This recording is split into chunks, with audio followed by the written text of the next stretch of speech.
Hello everyone, Mr. Matemero once again. This time we are learning about the labor market and we are focusing on the questions that are related to the labor market. Now, before we talk about the questions, I just want to remind you about what we discussed about in the other video. Who is supplying the labor? These are the households. Who is demanding the labor? These are the companies, the businesses, the firms. Okay? This is our wage level. At a wage level of 650 Rand, 350 people are employed. 350 people are supplying labor and 350 are demanded by the businesses.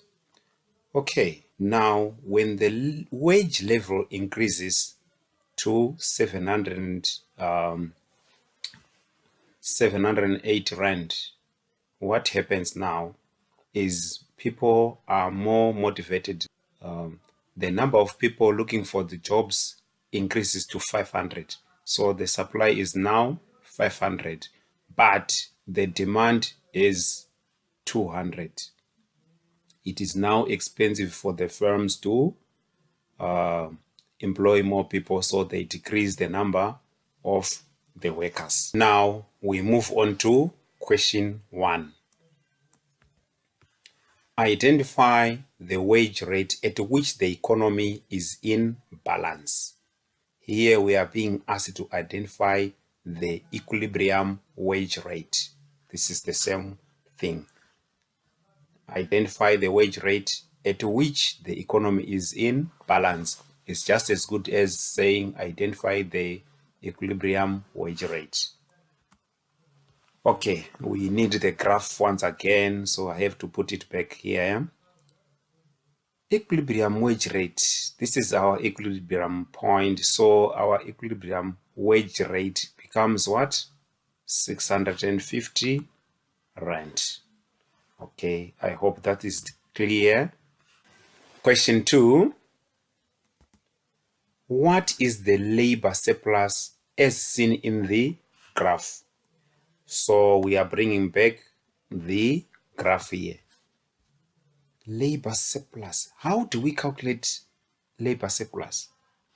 Okay, we ignore this figure, the one that talks about the equilibrium, because there is no surplus here. Surplus, we get it after the equilibrium. So this is the supply of labor. It increased to 500. But what has been demanded is 200. So the formula is quantity supplied minus quantity demanded. Labor surplus is equal to quantity supplied minus quantity demanded. So the quantity supplied is 500, but what has been demanded? 200. So what is 500 minus 200? So our labor surplus is 300.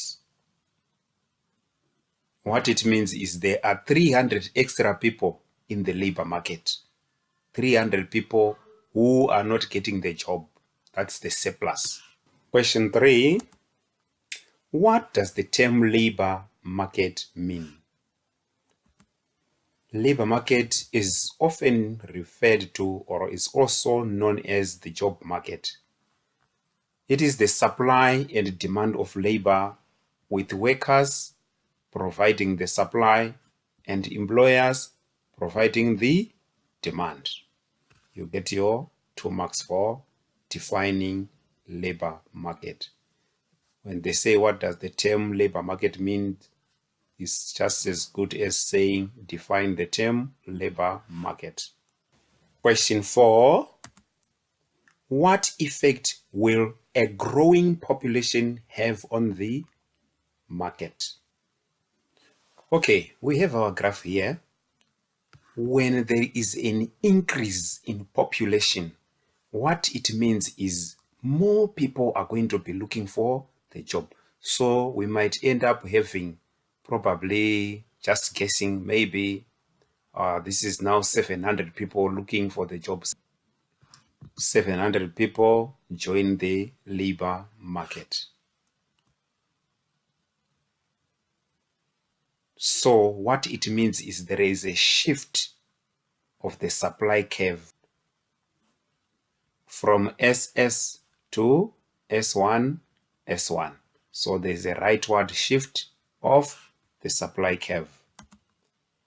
As the size of the labor force grows, the supply curve will shift to the right. There will be a higher demand for goods and services as well as labor. Right. Why we say there is going to be a higher demand for goods and services? When there is an increase in population, what it means is these people will need more goods and services. So there will be an increase in the demand for the goods and services. Once there is a higher demand for goods and services, it means there is more pressure in the supply side since they have to supply more. So in order to supply more, there is a need for the business to employ more people.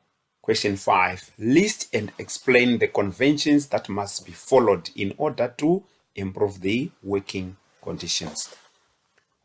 Convention 1, freedom of association and protection of the right to organize convention. The collective bargaining convention. Okay, a person can be a member of any authorized organization or associate with any individual or a group of people. Okay, we move on to the next one. Minimum age convention.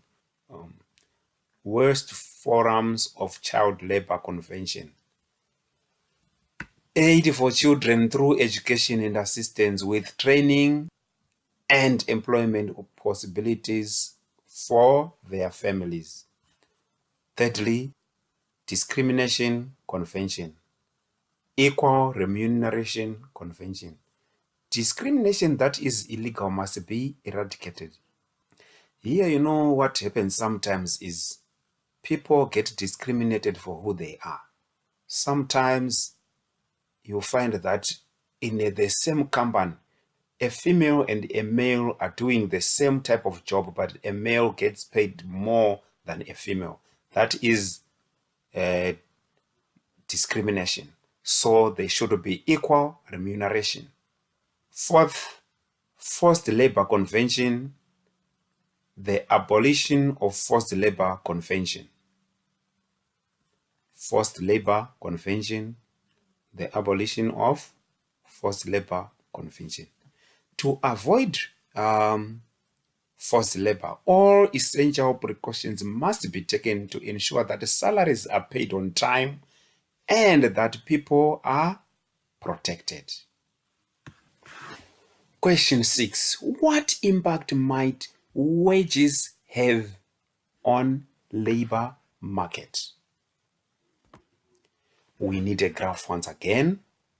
What impact might wages have on the labor market? Well, it depends on whether there is an increase in the wage or there is a decrease in the wage. But when the wage level drops, let's say from 780 to 650, demand for labor is going to increase. So we see that the wage rate was high, it was 750 rand and only 200 people were employed. But when the wage rate drops, it is cheaper for the companies to run the businesses. The cost of production is now better. So they employ more people. So in this case, they are now employing 350 people. What happens when the wage level increase? If the wage level was 650 and it increased to 780, what is going to happen now? Well, we can see that at a wage level of 650, 350 people were employed. But when it increases, only 200 people were employed. So less labor is demanded when the wage levels increase. More labor is demanded when the wage levels decline. Thank you for watching. Feel free to request a video of any topic of your choice and consider it done. Don't miss the next lesson. Goodbye.